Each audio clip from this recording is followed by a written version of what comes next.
How much sleep have you gotten in the last week, Congressman Biggs? Not much, Larry. I'm sorry to say, not much.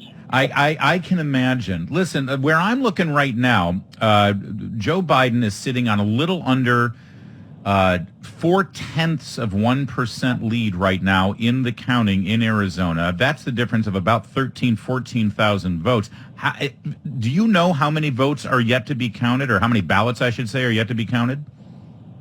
Reported to me we're about 66,000. That was the number this morning, and there's a couple of different kind of batches, Larry, that pools of votes, if I can put it that way. And the good news is all those pools of votes are coming from areas that heavily support President Trump. So they should be breaking President Trump's way. The question is there enough break for him to get over the hump? So you're talking about Yuma County and Mojave County and help me out, Yavapai County? That'd be Yavapai. Thank you. Yavapai. Still figuring it out there. Ballpark. And of course, so many You're just in the cheat sheets. so many eyes were on Maricopa because that's a very populous county, but there's hardly anything left to count, it looks like, in Maricopa. Less than 2% right now still to count there. Yeah, but you have about probably 18,000 of those votes are in Maricopa, and they're coming from if you have a donut, and the center of that donut, the hole would be Phoenix, and the round part, the suburbs, and that's where Donald Trump does much better. That's much more conservative territory. Phoenix is a wasteland of liberal thought, but the suburbs do pretty well. So, Congressman Biggs, as you're looking at this, and you obviously you're congressman from there, can you give your own, and again, it's a guess, but it's certainly a more educated guess than most. Where do you think this is going to end up when the ballots are finally counted? It's going to be razor thin either way. I think there's enough landing room on the runway that President Trump could eke this thing out. It's just one thing we haven't talked about. There's a few thousand votes that they're trying to determine whether they're valid or not, and then there's also another pool of votes that where people were denied their ballots were canceled, so they were denied the right to vote, and that's got to go through as well. So it's going to be really close, Larry, and I think President Trump could pull it out, but you don't know what you got until you get there. Sure. And let me ask you, Congressman Biggs, in terms of the process we're witnessing right now, as these ballots are being opened and they're being validated, whether the signatures match, whether they got postmarked on time, does the Trump campaign have representation in those rooms to witness this process? Yeah, they do. We've been a little bit better than most places. We've had a team of lawyers there since they started counting, and we've had observers there since they started counting ballots in October. So we've had people there the whole time. Sometimes they've been kind of pushed back, so it'd be a little bit more difficult to see, but then that's usually fairly quickly rectified. But yeah, it's been better than reports in most places. And have you been given an estimate as to when this process might be completed? And actually, before I get there, why is it still going on? Why is it a week later and they're still counting? Did they not do any of these mail-in ballots ahead of time? Well, they start, but here's the deal, Larry. Even though we've got new equipment, new machines, for whatever goofy reason, and we really need to get to the bottom of this, they can only get about 75,000 ballots counted in a full shift of workers. And so you start looking at that and you say, well, that doesn't even make sense because that was the old technology. That's what we could get done. That's why we upgraded ostensibly. And so that's part of the problem. The other thing is we do first in, first out. The first votes in are the first votes counted. So on Election Day, when President Trump really was dominating the returns, none of those got counted on Election Day. They were still counting early ballots, and they were still counting early ballots the next day. And when President Trump started he started closing immediately, but when he started closing in, it's because they were doing what we call late earlies. They were getting the people who submitted their early ballots later, and that's where President Trump did well. And I hate to admit this, but this is fairly normal for Arizona. What's not normal is that it's so doggone close, and then we have some anomalies that we got to check out and make sure they're working and everything like that. All right. And also, what is state law, Congressman? Because we're speaking with Representative Andy Biggs. He's the chairman of the House Freedom Caucus and also represents the 5th Congressional District in Arizona. Actually, I should probably flip that. Your primary function is to represent the 5th Congressional District. You also happen to chair the House Freedom Caucus, Congressman Biggs. What is the mechanism for an automatic recanvass or recount in the state of Arizona? How close does it have to be? Within 0.025 of 1%. Okay, and, quarter of a percent. That's because we were much more liberal before, and we used to have recounts all the time. And they said, well, this is ridiculous, so they made it tighter.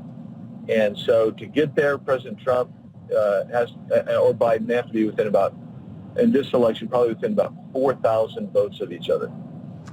Congressman Biggs, I'd love for you to reflect. Listen, what you've just laid out in Arizona is not dissimilar to several states here, as you know. And so this is clearly the American people are divided. Our government is going to be divided regardless of who ends up in the Oval Office. We will have divided government. The American people seem to have affirmed that to the center right, by the way. I mean, the fact is you're going to have a lot more Republicans in the House in your minority. If you have a minority, it's going to be very close to being right there at the 50-50 mark in the House, right? So how do you interpret in a broad sense what the American people said in this election?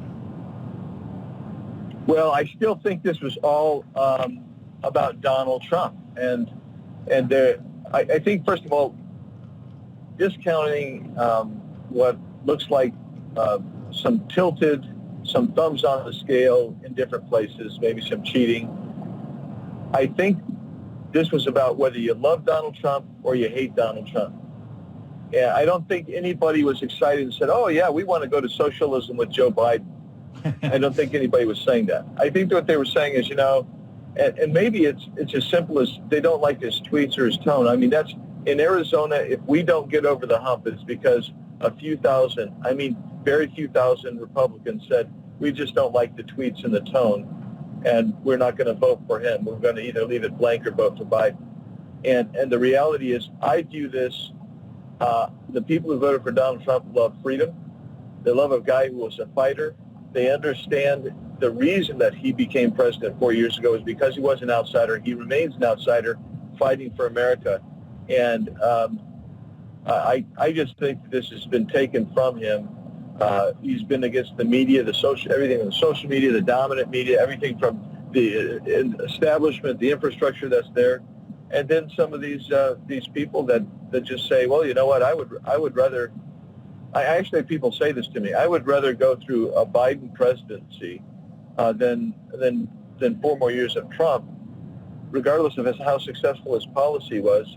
Simply because it can't be that bad under Biden. And I'm like, you've got to be freaking nuts. Yeah. Because it will be terrible under a Joe Biden presidency. And that's why I keep saying to the president, fight it out, Mr. President. Every avenue. Yeah, and actually in that same vein, Congressman Biggs, you sort of detailed a bit about how the 4 years that we've been through here and the sort of tactics used by Democrats in your chamber, in the House, and in the Senate, in the media, in our pop culture, the language used, the divisive charges made against the president, and by extension, the people who support him and voted for him. Reflect a little bit, knowing what we've just been through over the last 4 years, on all of these calls for unity now. We're all going to get together. Oh, and by the way, while we're getting together and unifying, we're making lists of everyone who enabled President Trump. I mean, what do you make of that? Well, I think that the battle is far from over. I mean, I think it's absolutely because, Larry, as you just said, you got these people taking lists. You've got people saying arrest President Trump, take him out of the office, torch the White House. If you're a Trump supporter, we're going to put you on a list and shame you, not just for a while, but forever. They're saying They're going to dox you if you're a lawyer who's working for the Trump campaign. This type of hatred that the left has so malevolently tossed at us is malignant to the country. It is malignant to the body politic, and it's just it's the chutzpah that you have is the people who falsely claim they're Russian hoax now want to prevent us from actually making sure that all legal ballots are counted and the illegal ballots are tossed. And they want us to be glad about that. They want you to be servile. They want you to be acquiescent and to be thrilled at that. Yeah. And that just is not America. Finally, Congressman, obviously we have a process that we're going through, a constitutional process, a legal process. Whoever ends up being the president for the next 4 years, they're going to want to have a sound process validating that this was done in a legal way and that the results were reached properly.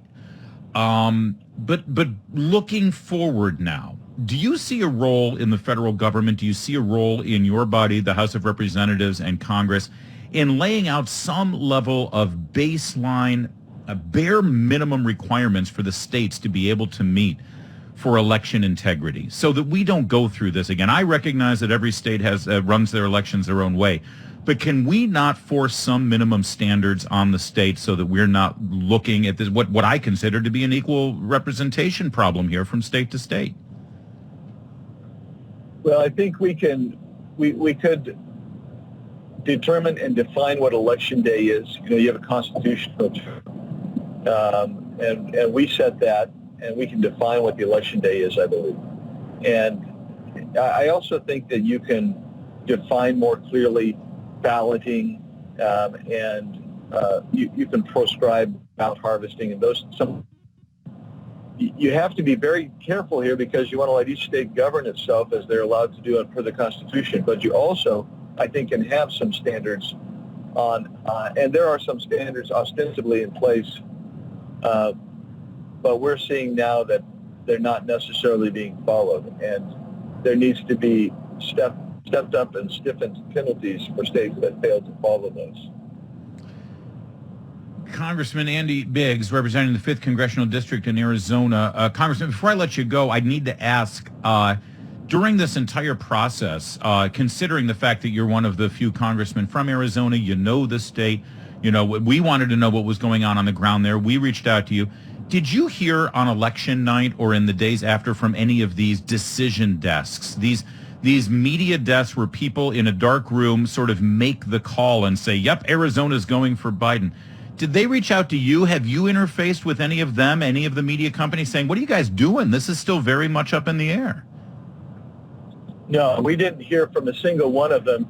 And I mean, I could have told them so much that the ballots that they had were early ballots, and we knew that would go to Biden early, but there were over 1 million ballots to be counted, over a third of the ballots to be counted when they made the call. You actually had people, because they were legally in line, they were waiting to vote when they made the call. That's not normal either. And punishing to us. I think, too, Larry, I have to make this is really clear. They impacted the entire narrative of this election by calling Arizona. By calling Arizona when they did, what they basically said, all Biden needs now is Nevada to win. And it changed the narrative everywhere else, including the other swing states. Yeah, I think you're absolutely right. And it now, rather than going through, and that's why I started the program the way I did, that Arizona is still up in the air. There are 5 states, 5 states that are still up in the air. That Joe Biden has not hit 270 yet. And that's where we need to stay at this point while this process goes through, because if in some way Donald Trump does prevail, and he's got to draw to an inside straight here, Congressman, but if he does, yes, we had thousands of people dancing in the streets because they think Joe Biden's going to be the president because the media told them so. And now the narrative will be the courts or the Republicans or that fascist Donald Trump took it away. That's right. I mean, you saw super spreader events all over the country celebrating. And the reality is, it's not done. No media outlet declares a winner.